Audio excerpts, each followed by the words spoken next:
right, good afternoon, everybody. We're live for the first time doing some news. We're trying something a little bit different here at Comix Asylum Live. My name is Steve, and I'm here with Vaughn, my Hello, everybody. partner in crime here. We're going to be taking a look at some of the new trailers that have dropped for Lanterns, for The Boys upcoming season. I think it's S4 or S5. I'm not quite sure. I think this is season 5. It could be. Time flies when you're having fun. And yeah, it's been a while because it was during all the pandemic and everything, so it's been at least 5 seasons. Yeah, absolutely. I think so. Absolutely. So we're going to do that. And then we're also going to take a look at Invincible has a little teaser on one of Vaughn's favorite characters, Thragg. Am I saying it right? It's Thragg, yeah. Yeah. So I just remember back in the day when you introduced me to Invincible. And I was like, what the hell am I reading? This is just carnage. And then you're like, just wait till Thragg shows up. You're going to love it. Yeah, definitely on point. So we've got, I would say, 2 bangers of trailers to go over. One for The Boys, one for Lanterns, and some crazy news from Dark Horse, where the founder of the company, Mike Richardson, on the anniversary of, I guess, him founding the company. I didn't know that. Okay. Wow. Yeah, 40 years. 40 years. It's kind of dirty, no? Pardon me? That does kind of do him kind of dirty, no? Yeah, that's a bad circle. That's a that's a tight one. But 40 years, he's been let go by the company that bought Dark Horse. I think it's a Swedish gaming company. Okay. Well, so we'll get into that as well too, and then any other stuff. Because in the green room, we were also talking about how good this year might be, and as well, this is not a sci-fi show, but you're loving The Pit. Dippers. And so we can talk about how some of the other things that we're enjoying.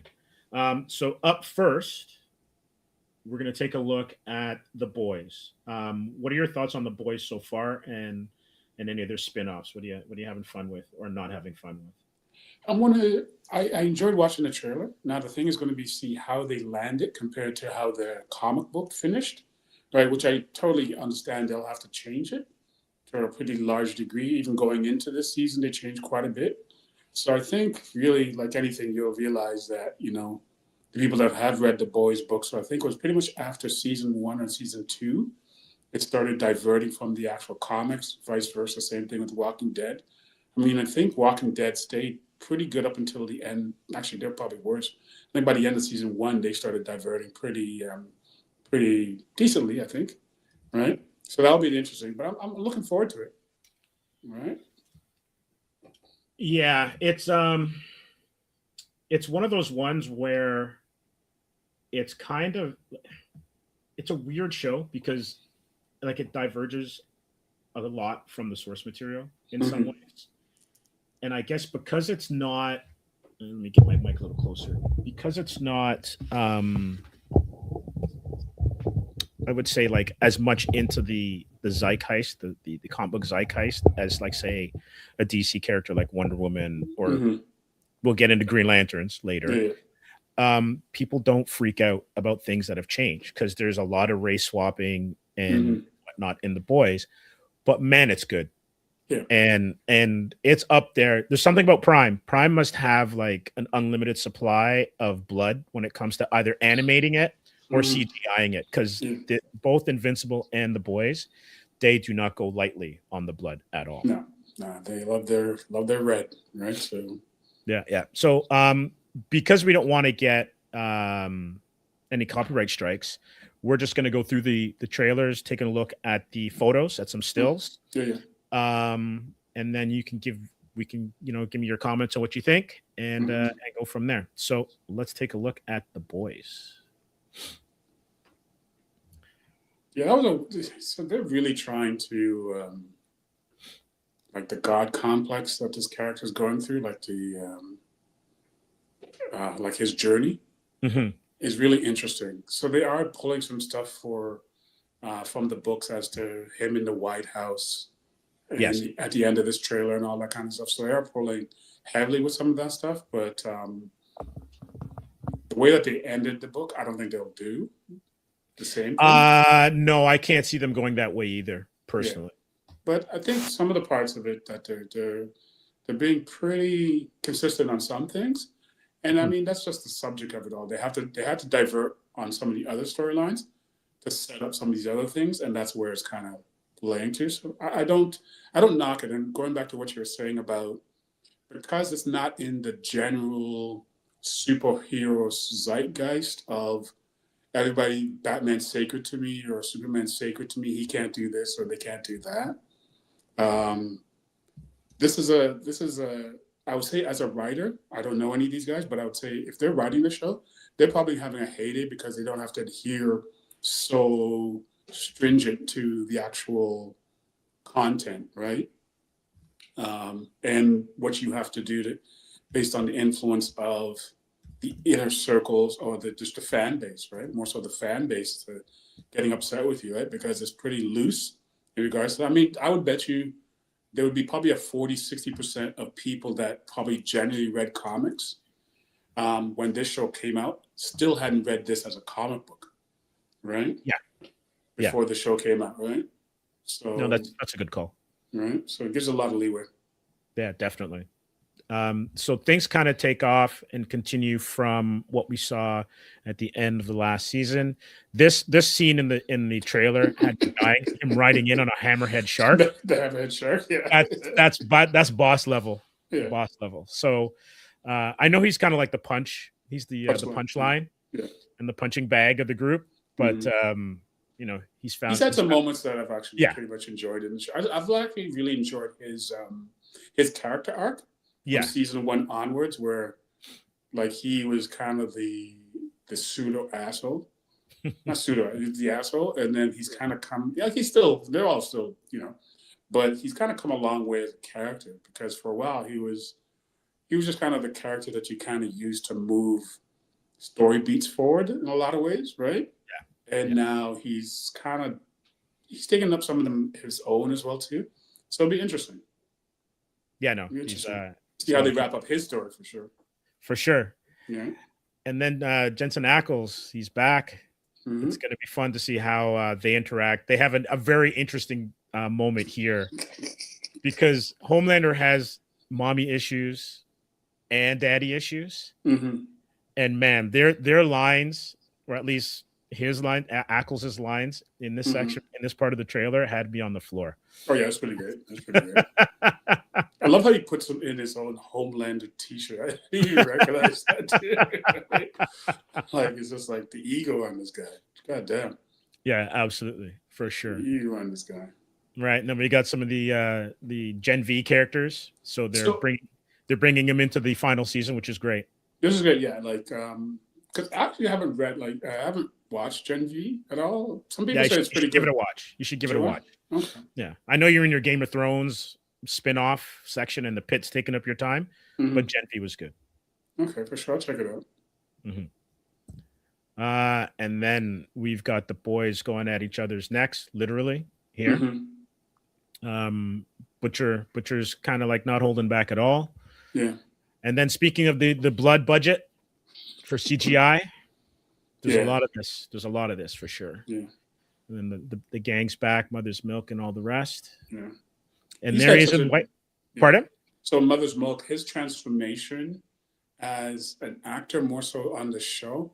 I didn't realize how long he's been acting. Like I've never known him as an actor. He's been around for a minute. He's been around for a minute. He's definitely been around for a minute. And then we've got Homelander in the White House. This is a great shot. And we're going to sum it up with this one where we'll spoil it. She talks. She speaks at the end. Yeah. And it's kind of cool. I want to see how they get to that conclusion, how that works out. But it'd be interesting. Yeah, like how does she get past the trauma to speak again? To speak again, yeah, for sure. And then the boys coming in. I'm not quite sure when it's coming out. I think it's April. Yes. I think it's April, mid-April. Generally, they drop around mid-April. So if I remember right, I think April is both the boys and Invincible. I think Invincible starts later this month. Yeah, I think it's maybe we'll see because I think I captured one of the images at the end. It might be the 18th. Yeah, something like that. Because there's a little bit of overlap. So, because actually they're doing it seems like they're doing a little bit of a speed run with Invincible this time around, because I think it launches with like 2 or 3 episodes first. Oh. And then it's pretty much back to back to back to back to back pretty heavily. Okay. For a bit. I did see something on their line as to the schedule for Invincible, which it's weird because when they do stuff like that, I wonder, do they still get the full breadth of having a weekly? Or is it just based on one of those big popular shows that doesn't matter that much, or the I don't think it matters. the animation factor? Well, it's streaming, so Yeah. they just want hits. It's not like you have to worry about the Nielsen broadcast or whatever. Yeah. So why doesn't Apple do stuff like that? That's a great question.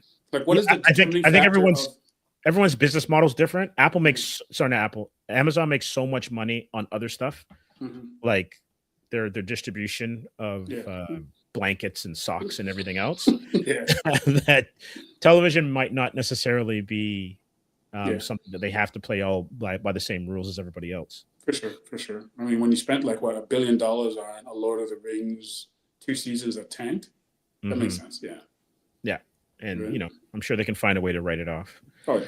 So going on to Lanterns, HBO Max. This has the feel of an HBO show. For sure. And so it's kind of like True Detective meets Justified or something along those lines, because it's got a very cowboy western feel to it. From what I understood, I think that was one of the guiding lights in regards to the pitch, was that it's True Detective mixed with something else, but it's pretty gritty and grounded. They wanted to keep it like all these type of this sepia tone, kind of earth tone level stuff, right? Yeah. I really like the look of it. Truth be told, out of all the trailers this week, this was my highlight. I really like. I'm awful with his name. Kyle Chandler. I like Kyle Chandler quite a bit. Kyle Chandler, you've loved him from Friday Night Lights. Yeah. He's been on a ton of shows. He's also in the Godzilla movies. Yes. Yeah, he's been. Yeah. So he's one of those actors. Bloodlines. Was he in Bloodlines as well too, which I really, really like. Yeah, you like that one too. Yeah, he was there.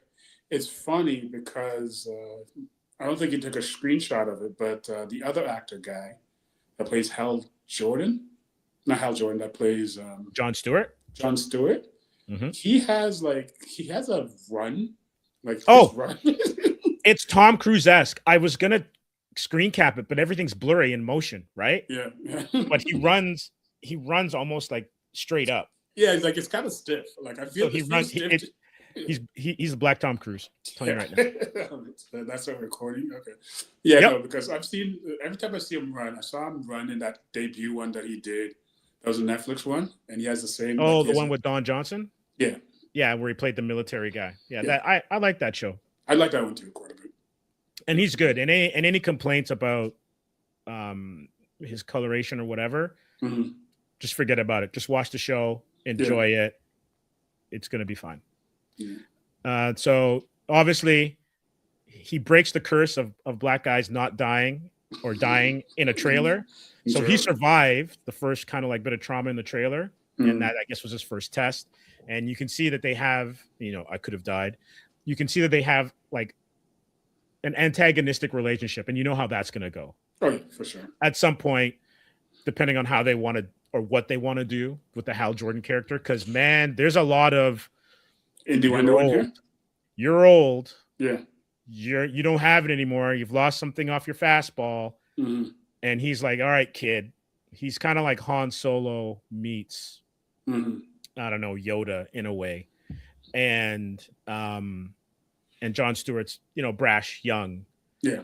And, we'll see how it goes. But getting into like the whole kind of like in a southern town and the tonality of it being a very HBO type show, until you get some of the special effects and superheroes type stuff happening, you wouldn't even know that this is a superhero show. This could be any HBO show set in the South. It could be what's the one that another Taylor Sheridan one? Landman, I think. Landman. It could be Landman. It could be Yellowstone. Yellowstone-ish type. Yeah.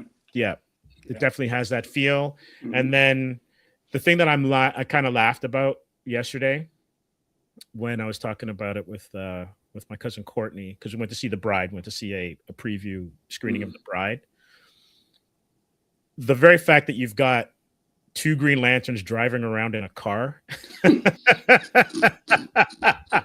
a misnomer, right? It's kind of funny. It's Yeah. like, you know, Yeah. I think, And also, sorry to Mhm. interrupt. Yeah. Also, Yeah, go this ahead. is the world where they've kind of already established that superheroes have been around for a while too, right? Yeah. Because they kind of hint at that in the initial the Superman movie, right? So Mhm. with like the Justice Society and stuff like that within the painting. So it'd be interesting to see how that all ties in. Like, are people just aware that there's superheroes and monsters are just commonplace now? And you know what I mean? Yeah. Yeah, So absolutely. And I think this actress's name is Kelly McDonald. I could okay. be. She's Sheriff Carey, and she's basically laying down the law. Mm-hmm. This is my town, et cetera, et cetera. I haven't seen And this guy in a while. yeah, I remember him from The Wire. Yeah. He was in season 2 of The Wire, where everyone was like everything's going sideways. Yeah. So I haven't seen this actor in a minute, and his name, just to make sure that I can find him. It's Paul Ben Victor, and he's Antan. And I'm wondering, if that is Like a character. a Green Lantern character, because I'm not fully up on my I am Green. not a big. We should have called thing. We should have got Thing on today. Yeah, so he is an extraterrestrial devoted to exposing the truth and exacting vengeance against those who wronged his people. Arnold, we should have called you. That's what I was about to say. We should have called you, because you are like our Green our Lantern Corp. He's all Lantern Corp, to be honest with you. And it's basically, stay the F out of my way. Yeah.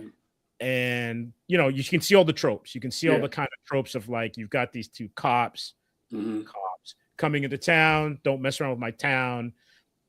But it's one of those, you don't understand what you're dealing with kind of situations. I wonder what the cover is, right? Yeah. And here you can see that there is going to be some metahuman level destruction. And then we get our first look at the costume, which you said has been getting some hate. Yeah, for some reason, I've been seeing a lot of things about people. I saw one today on Instagram. Some guy was making fun of the suit. And he's like, why is it just like this dirty brown? What does he have against suede? That green, that light green looks like a nubuck. It's a very nice, like almost like forest green. Does he want the Ryan Reynolds glowing thing? I think honestly, this was a 180 on purpose. I'm fine. I'm all for it. I like it. Right. I think it's more grounded. It doesn't need to be like this big flashy thing. Because when you go one way, you really start pushing the limits. Everything has to be that way, right? There's like you set precedent. And you already have Nathan Fillion's his Guy Gardner suit, right? Which is basically a leather jacket with leather pants, right? It's almost like a disco era kind of leather. Yeah. I keep on forgetting that they're in the same universe in some ways. Like tonality wise, this show's so different. I keep on forgetting that this is all part of the same universe. Yeah. In a lot of ways, right? Yeah, for sure. And then the hotel again, a lot of burning cars. And I love HBO. And I love the meta in there. Cable HBO at the motel. Yeah. And then we get our first shot of Hal Jordan, Kyle Chandler's Hal Jordan flying. My question is, are we not going to get the outline of the Power Rings green energy when he's in flight?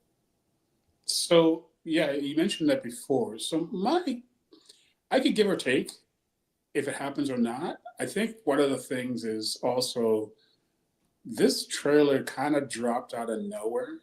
So I'm wondering, they're probably still heavily in post, right? So that could change by like even that shot that you showed before with the smoking crater, that screen cap. I bet that changes by the time the movie's done. Or sorry, the show's done. Might be some bodies in there or something. Something, right? I feel like something could be changed. Like some of the stuff could change quite drastically versus what you see now versus what you see in fact. I do like this. Yes, this is great. The lantern looks great. Yeah.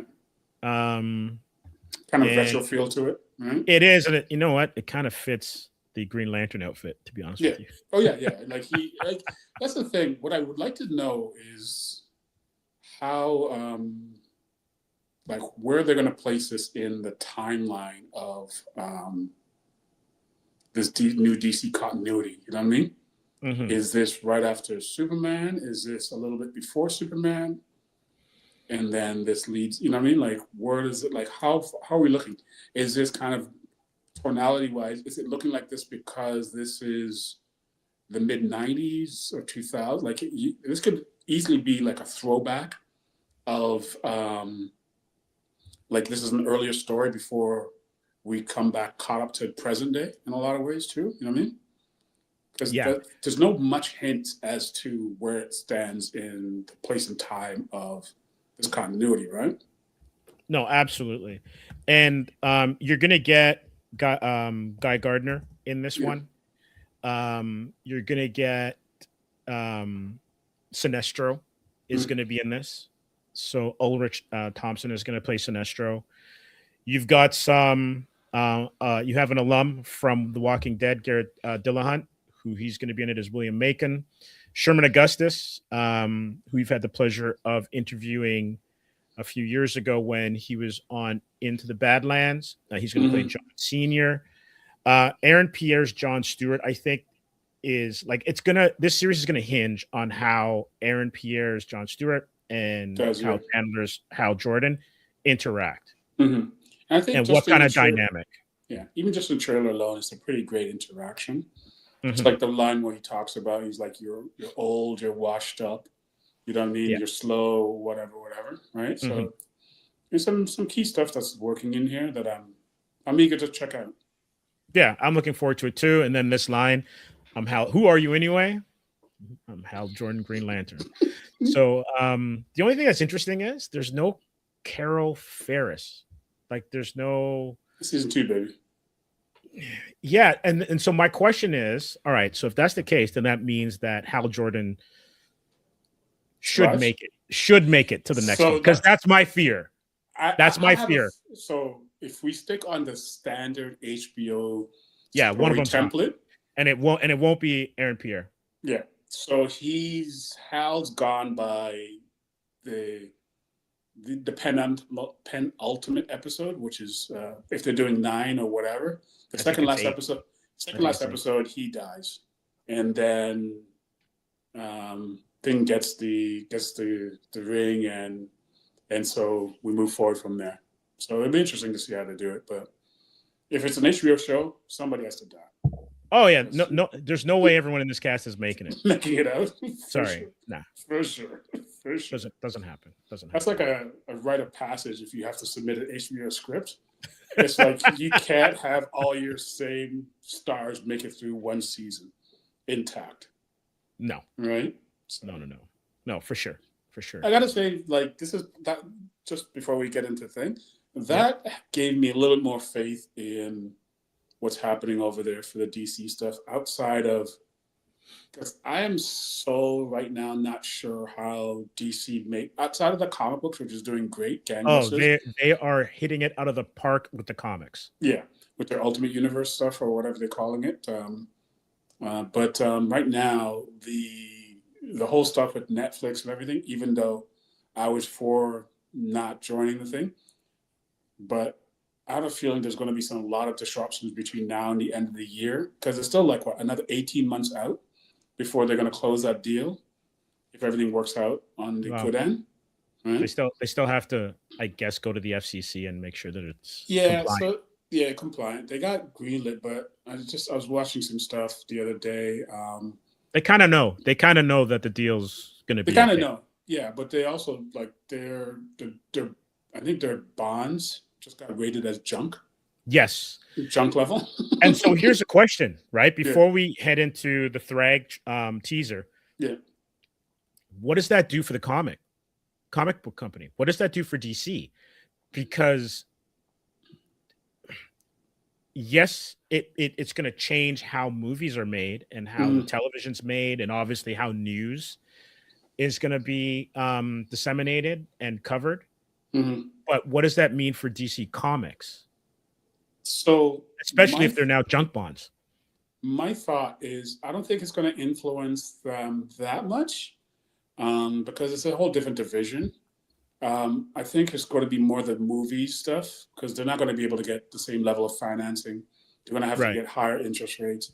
Also, the only thing that I could see this merger with the Ellisons and then being kind of puppets of the Trump MAGA universe kind of thing is that what will happen is that some of the DC stuff that we've already seen happen over the last little while with some pro writers of, some not extremists, but like, some writers that have taken upon themselves to do their own kind of thing and kind of put in their own kind of messaging.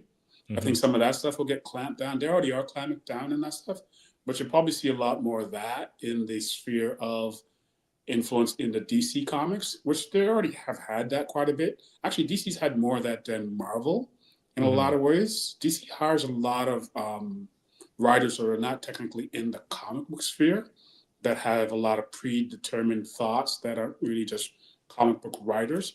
So you might get a four-star, like, a high-end writer comes in and they have their political leanings or their political, not say agenda, but however they feel about something, right? And then that stuff works their way into the comics. Like, I mean, there's been numerous books that have been canceled based on writers putting in their own input that doesn't feel in line with at least the head office of DC's brand or what they want to push, right? Yeah, Red Hood. Yeah, Red Hood. I think there was another girl that something to do with like, what was it, Batgirl or something like that. There's been a couple things, right? Over the last couple of years, over the last 5 years.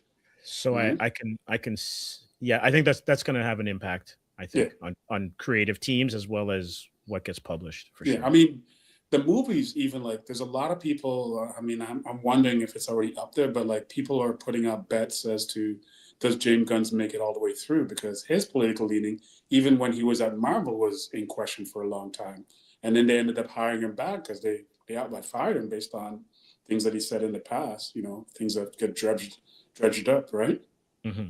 So how does that work with DC now, with that's going to be having a lot more heavy leaning one side agenda, not so much DC, but the overseers of the pocketbook. Right? Yeah. So that'll be interesting to see. Yeah, it will be interesting. Let's get back to Thragg. Here we go. Thragg. Your boy Thragg. That man stash is such a. Oh yeah, you know what? Basically, like if Tom Selleck was on Arnold Schwarzenegger's workout program, he would be a Viltrumite.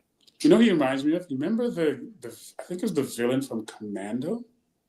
Oh yeah, the Australian dude. The Australian dude. Our boy J-Man would know his name for sure. And you know what? We have time. I'm gonna look at it. Yeah. For some reason, it just reminds me of that. For some reason, just as a jet black hair. Oh yeah, but also he had like that epic stash as well. Epic stash, man. Epic stash. I'm not sure if he's still with us anymore. I don't know either. Actor no, actually it was Vernon Wells Bennett. I think it was him. Yeah. Yeah. But also one of our favorites was voicing him as well too, right? Thragg. He's voicing Thragg. He sounded familiar, but I couldn't place it. Do you know who it is? It's the guy from Foundation. Oh, Lee Pace? I knew he sounded familiar. It's Lee Pace, yeah. Is it Lee Pace? Yeah. Oh, that's amazing. Yes, Lee Pace. Yeah, because like I heard the voice and I'm like, wait a second. Yeah. That sounds like he's Day, right? Yeah, he's Day, yeah. He's Day. That sounds like Dave from our show. Yeah. Another highly underrated show. If people haven't been able to check out Foundation. Yeah, gotta check out Foundation. Foundation's peak. Foundation's peak. I know the time jumps throw a lot of people off, but it's good. But anyway, this teaser is just basically, it's no pun intended, it's Thragg's greatest hits. Yeah. Because there's blood, there's punches, there's him flying, him holding the skull. Yeah. Him addressing the Viltrumites. It's all on point. Mm-hmm. What season are we? We're in season 4, right? I'll check that out actually. We're already in season 4. Yeah. And so that's coming out in April as well too. Invincible. It's gonna be interesting because this is just the first. So based on what Kirkman's doing, he's taking some big jumps because technically right now we're probably in issue 50 to 60, right? In the normal comic book series where he's bringing in Thragg and some other stuff. So it'll be interesting to see. Yeah, it's season 4. Season 4? Okay. Yeah. So I theoretically think they might have 3 more seasons. Okay. That's how I'm thinking. Depending on how they push it, right? Because there is some stuff that will. And they're not following it exactly. Like they've changed some stuff. So they've detoured a little bit. They've detoured a little bit. Right. So I'm interested to see. There's a couple of characters that I want to see how they develop this season. Like Monster Girl and Robot are my 2 kind of like, let's see what they do overall. Because in the books they had a pretty tumultuous relationship. So I'm looking forward to see how that goes. Yeah, that'll be interesting for sure. For sure. And then I guess last but not least, we're gonna talk about some interesting news because we kind of didn't see this one coming at all. And it has to do with Dark Horse. Yeah. Before you get into it, I totally forgot that Dark Horse got bought out a couple of years ago by that company that you mentioned. Yeah. I think we'll get into it in the article. It's in the Hollywood Reporter. I think it's a Swedish company. But yeah, it says here, Mike Richardson out as CEO of Dark Horse Entertainment after 40 years. So Embracer, the video game holding company. Oh, Embracer checks again, yeah. Yeah. That bought Dark Horse in 2022 is installing a gaming exec as interim CEO.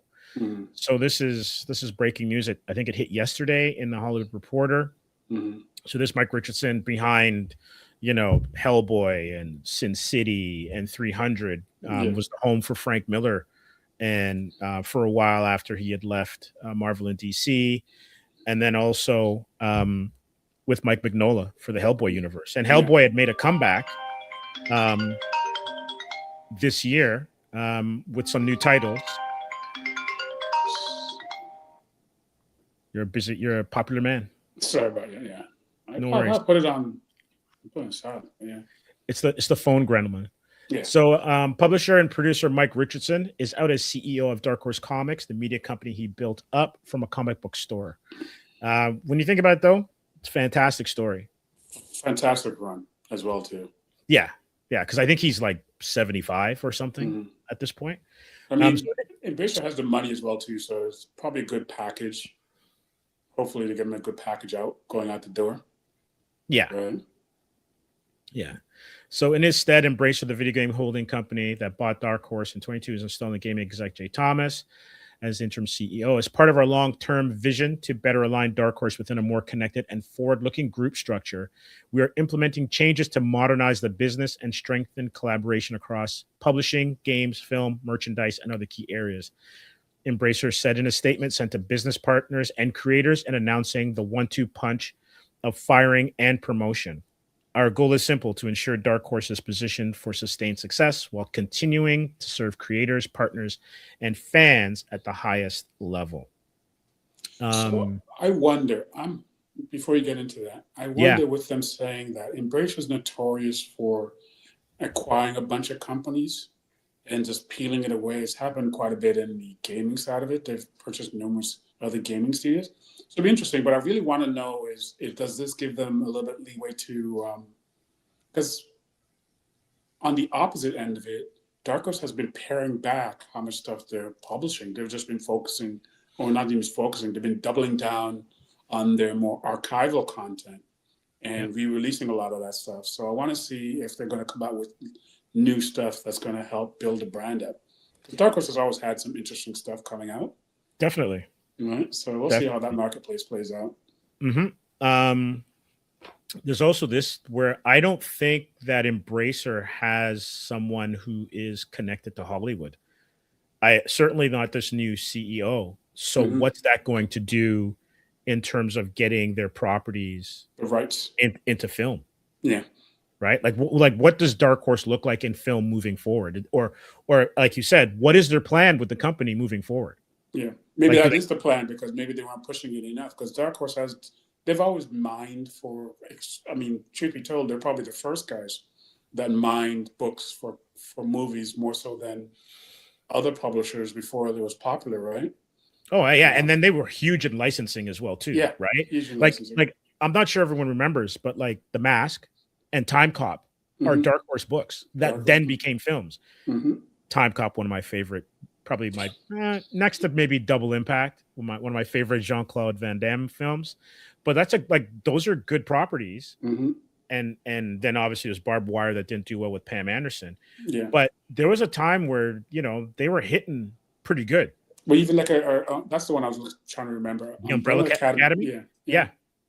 Mm-hmm. And that one did a good number on Netflix for a while. Oh yeah. Right. So definitely. I don't know. So it like the comic book industry has been, I would say, volatile to say the least. Yep. And so it's very interesting. I think with this news, with the potential sale of Warner Brothers, mm-hmm. and what that might mean for DC, and by extension Vertigo, it's going to be very interesting to see what happens moving forward. Not only just on the Hollywood side, but more so on the publishing side. Yeah. With us being kind of, not to toot our own horns, but publishing focused, plus the entertainment side of it, I'm really eager to see what they transition to. I just really kind of figure out, I'm hoping that they put out more content, because I've never, like, back when I was younger. Still young, man. You're still young. Young at heart, maybe.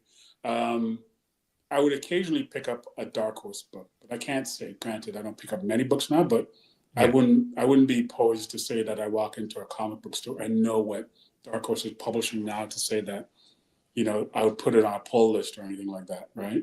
Mm-hmm. So I'm hoping that's something that they could rectify, maybe with this new guy, or double down on their properties and try to do the transmedia thing and get some of these other properties. Like, I remember at one point in time, there was a Hellboy game that was a bigger Hellboy game that was in works, and then they kind of pared it down to, I think one came out a couple years ago, but it wasn't great. It wasn't good. It kind of got ripped to shreds, if I'm remembering that right. But they, of anybody, has one of the most grounded, data mine capable content IPs that can be converted into other stuff. I mean, shit, they could be converting some of that stuff into TV shows. Like, if they did a gritty version of like even as you say, Time Cop. They could. I was just going to jump on you and say, Time Cop. Do Time Cop over again. If you did an 8-episode Time Cop, series, you got my attention. And it's kind of poised, because you think about it. Like, when did Time Cop come out? That was like what, 95, 96? Let me go back into the Google machine. The Googles. Yeah. Right? Time Cop. So there'd be a generation that would not know what it is right now. 94. Pretty good. 94, baby. Yeah. With the late great Ron Silver in it. Yeah. That's right. Yeah, so that's one where almost like you could do it. And for a lot of people, for at least a generation and a half, it doesn't exist. It doesn't exist. No. It's not like, oh, you're doing Batman again? Well, that's the thing. Like, there's so many IPs, and we've ranted about this numerous times, where they keep on data mining the same IPs, but you look at some other places, there's so many IPs. If I was Legendary as a studio, I'd be pulling some of these other IPs that are just great. I'm really surprised if why some of these other ones haven't looked at some of the other DC, which is the one with Samurai one that was the kid and thing. Was it Ronin? Not Ronin. Was it Ronin? Was that Frank Miller? Was the Ronin one? You're not talking Lone Wolf and Cub, are you? No, I was thinking there was a DC Dark Horse one that was done by Frank Miller. Frank Miller, I think it was. I think it was called Ronin. It was Ronin, right? Yeah. It was right after he did. I think it was in between when he was doing Sin City. It's when he was when he changed his style a little bit. Yeah. Yeah. So that is from DC. Yeah. And It's DC? Okay. I thought it was. yeah, and it had Lynn Varley was doing the painting. Okay. Did the paints on it. All right. But yeah, no, there's a lot of opportunities there where, we've been talking about a lot where, yeah, it's great that, consumption is at all-time highs, but also consumption's at all-time highs, but they're still giving us the same thing over and over again. Well, they want sure bets, right? Like it's Yeah, hard. but It's hard. Like I get you, right? yeah, But like there almost seems to be like a contraction. yeah, And we were kind of talking about it yesterday at the premiere for the bride, where it's like you've got established people in the industry, and they're going straight to Netflix, or like the deals are different, right?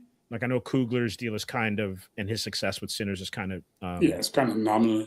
Turn things a little bit, but people are still pretty much kind of waiting to see the fallout, because like AI hasn't been sorted yet.